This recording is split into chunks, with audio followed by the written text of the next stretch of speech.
Magandang gabi po muli sa inyong lahat. Latest weather update po muli tayo, November 20, 2023. Araw po ng Martes ng gabi. So as of now, ang hypnosis pa rin po natin ayon po sa Pag-asa ay ang tinatawag po natin na Northeast Monsoon na siyang nakakaapekto po sa ilang bahagi po ng Luzon, Visayas at Mindanao. Kasama po dyan yung easterlies or yung mainit na hangin papasok sa ating Philippine Area of Responsibility. Salubong yan po nitong Northeast Monsoon or hanging amihan na medyo malamig naman. Kaya naman sa lubong na yan ay nagigimit siya po ng malakas hanggang mahinang pag-uulan bandang hapon po at sa gabi sa ilang bahagi po ng Luzon at Visayas at Mindanao. Bukod pa po dyan, ayon na rin sa ating pinaka-latest update sa area po ng Batanes, Cagayan at Isabela, ang panahon po ngayong gabi po ay posible pong mahinang pag-ulan hanggang sa ito'y lumakas at inaasahan nating posible itong tumagal ng ilang oras. Pero siyempre under observation at mas magandang i-monitor pa rin po natin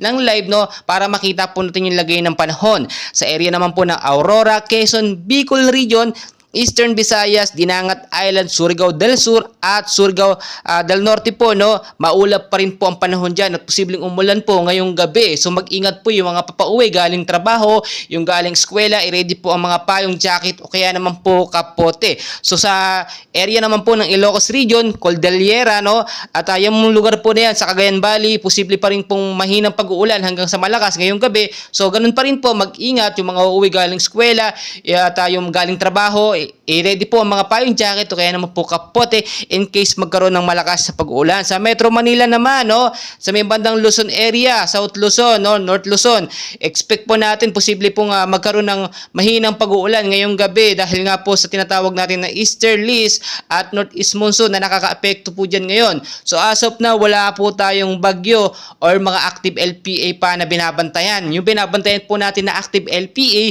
doon nga po sa may bandang Kanluran ay tuloy na pong lumayo, hindi na po ito nakadelekta sa ating Philippine Area of Responsibility. Pero, eto po sinasabi ko, maging ready pa rin po kayo dahil anytime po, posibleng may mabuong active LPA. Dahil kung makikita nyo sa ating mga radar, meron po mga namumuo na mga cloud cluster or yung kumpul po ng mga ulap na siya po nagiging active LPA hanggang sa maging isang ganap na bagyo. Dahil sa sulubong ng easterlies at ng Northeast Monsoon, posible po yung mabuo at hindi po natin inaasahan. Tulad po na aking sinasabi, never po natin mapepredict. Ang galaw po ng bagyo or ng panahon, pabago-bago po yan. So maging ready po tayo. Ag-ingat po yung mababang lugar na lagi pong binabaha kahit easterlies lang po or mahinang pag-uulan, posible pa rin tayong bahain dahil sa pagbara ng mga basura sa estero sa mga kanal.